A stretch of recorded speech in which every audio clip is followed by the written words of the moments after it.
Hello, Culture Matters podcast. We're back again with another culture content. Follow me at Jay Doran underscore the culture man on Instagram for culture content. We post short clips on business, leadership, culture, etc. Today I'm talking about three signs you're a Seagull manager. Three signs that you are a Seagull manager. Boy, that's funny. So I'm going to read the definition here.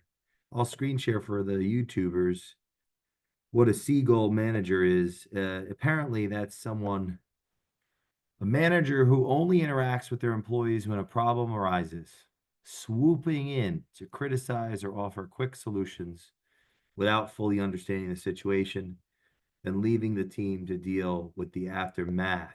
So swooping in.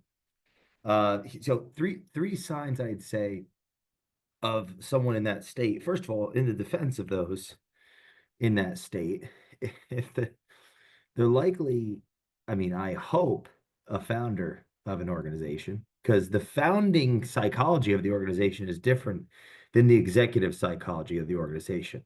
And that isn't necessarily a bad thing, a big no-no. It's more so a consequence of of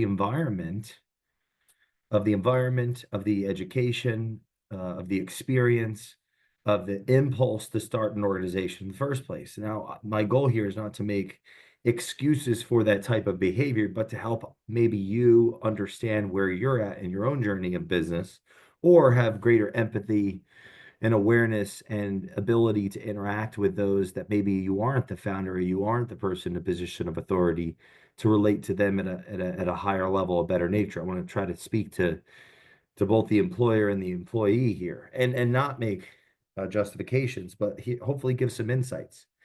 The three signs that I wrote down when I was thinking about this topic, um, if I or you or our Seagull manager would be, are we even having team meetings? And then if we do, is there an agenda? Now those aren't as easy as they sound. In the beginning of a business, when all there is chutzpah, passion, um, reasons to strive, like ambition, sales need to be had, fulfillment needs to be had. There may not even be a team yet. It may just be you listening to this alone on an island with no customers and no potential customers or a handful of customers that you're just doing everything you can to attempt to fulfill your obligations to them. It wouldn't be an odd manifestation of your management ability at that point to constantly be reacting to problems as there doesn't even seem to be enough of an infrastructure to be that proactive in the first place. There isn't much thinking and strategizing happening at the early stages of a business. There's generally a lack of resources and a proportional there should be a proportional abundance of resourcefulness of the founders to compensate for the lack of resources, debt, equity, um, experience, buy-in from the marketplace, acknowledgement in the marketplace, credibility in the marketplace. There's if for the 4% of businesses, well, the 80% the first 5 years, let's say, the majority of businesses that don't make it the first few years, the likelihood is that the resourcefulness of the ownership is not greater than the lack is not proportional in abundance to the lack of resources, capital, credit, marketplace awareness, credibility, Rolodex, etc. So it's not odd or off to not have meetings, and especially once they do start, it also is natural to not have an agenda. That takes IP, that takes oftentimes third party help, that takes oftentimes hiring those that have greater experience, greater understanding, greater knowledge, not just, understanding knowledge being different. Knowledge it's like head knowledge, but also the experience of having acted that out. And those hires are more expensive. So, and a small business is oftentimes less likely to either make that leap or have the ability, one way or the other, to make that leap. So that's one of the signs that someone could be in a state of the seagull manager, coming in and criticizing and or it being taken as criticism when it's the attempt is helpful judgment, but the person in the position of authority is moving faster than they're capable of moving. That it's like their thoughts are moving faster than their mouth. They're in a state of anxiety, a state of fight or flight, attempting to make the organization not, well, first survive before it could even thrive. And in those early stages, it's chaos. That's where the trust comes in. That's where the resourcefulness, the ambition that drives that resourcefulness of the founder is going to set the tone of the culture. People are going to believe in that person. They're not going to believe in that person. If they believe in that person, they'll compensate for their weaknesses in management. If they don't believe in that person, they will not compensate for the weaknesses of that management, and it'll decrease the likelihood of the success of the organization. Some tips, though, to avoid being a seagull manager, even if you feel reactive, you feel overwhelmed, you are in a state of reactivity and you are overwhelmed because you are doing multiple jobs all at once. All of that is natural. It's the part of the separating the wheat from the chaff from the business standpoint, right? Less than 20% of businesses are still in business after 5 years. Because it is not it is not easy. So and it's not for everyone. And it but some tip would be to be very, very, very aware of one's emotions in the moment. Because the seagull manager, that label could come as a consequence of when there is an interaction with the team, it can be hard to listen in a state of fight or flight. It could be, the founding nature is used to thinking and solving problems constantly for themselves, and likely has been doing that for years prior to even the business.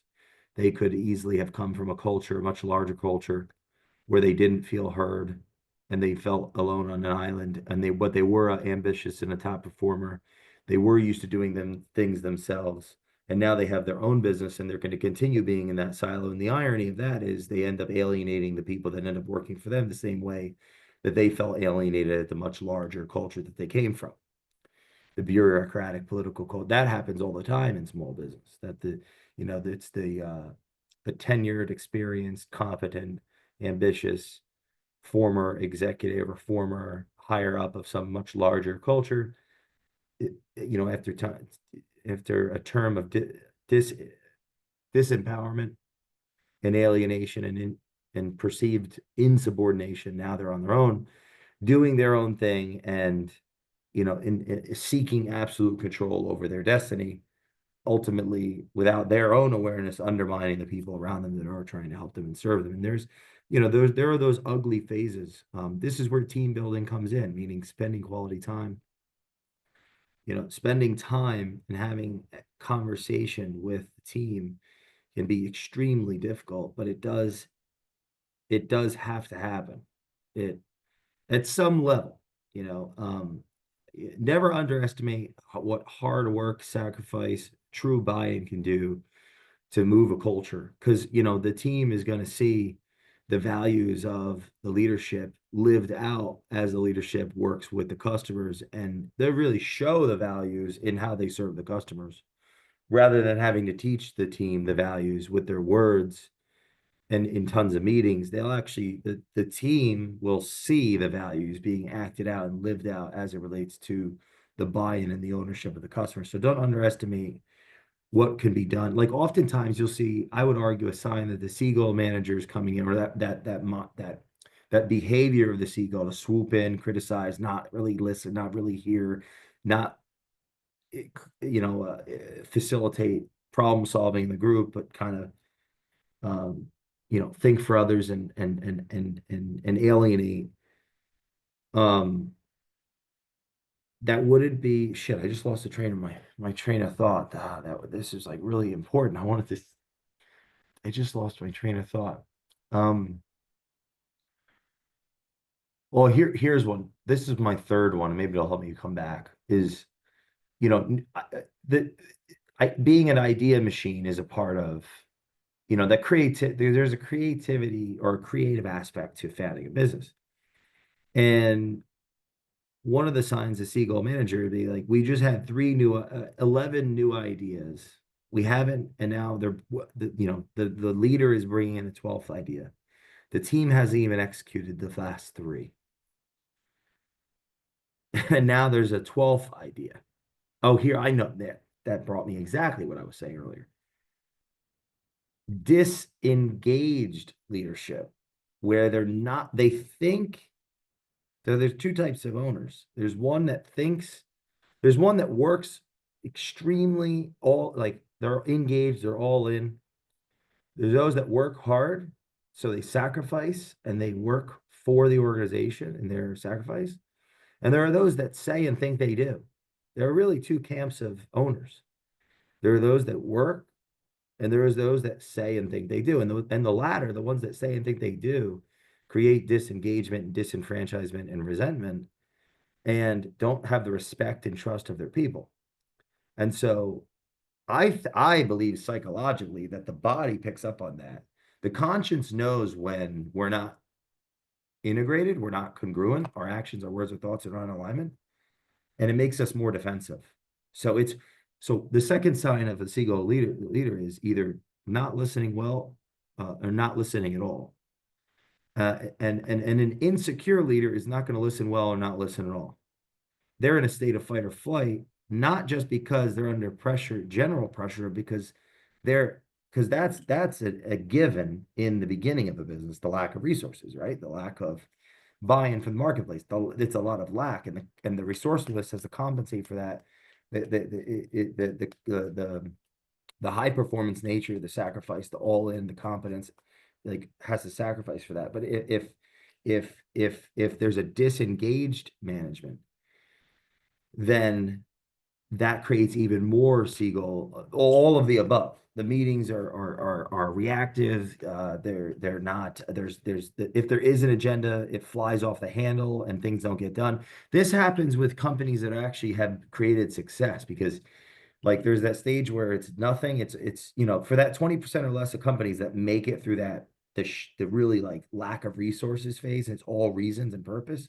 There's tons of buy-in if they are really working and making things happen and sacrificing, and everyone's in the trenches together. Then it gets big enough where the leadership can kind of pull off the gas and sacrifice less than they had at one point. And that's where the seagull manifestation pops in, because even their conscience knows that they're not really putting it all on the table, and they're less defensive. And it's not just the insecurity from potentially not working as hard, they're not working as smart because they genuinely don't know what to do at that next level. And this is where strategy and vision and third party advisory and like and having there's so many different types of helpers out there, and there really are a lot that don't actually care in their behaviors. Show me they don't care about the success of the person's business. They care about they care about what that person's balance sheet could do for their balance sheet. So avoid those types of coaches and gurus and advisory firms that are not focused on the business at hand, and lean and gearing one to the business at hand. But be wary of that, because at the end of the day, all the learning and growth and exposure of the leadership of an organization has to help grow the business at hand, or else it's a complete and massive distraction from the business at hand. So in closing, the three signs of a seagull manager would be no meetings or no agenda, listening poorly or not listening at all, and 7 new ideas every week. With the lack, I didn't say this part, but new ideas are great. We have to be executing on them as we go. And so the engaged leadership that has the new ideas, that's filtering out the bad ones from the good ones with the team, as well as has the discipline and commitment and sacrifice and all in around their company, and they're passionate about serving the customers and just making it as successful as possible. That's where we're going to get momentum, and we're going to feel less of that seagull. But at some deep level, the seagull The seagull, that's like an extreme example of a pathology of something that innately is a necessary component of the CEO. They're there to build trust, to get people, attract talent, create an environment conducive to bringing out the best of the talent, and to clarify the vision, clarify the strategy, communicate the vision, communicate the strategy, and sell and exemplify the values in their behavior, and the rest of will take care of itself. Follow me at Jay Doran _ the culture man on Instagram, and please leave us a review in the Culture Matters podcast, and I'll see you next.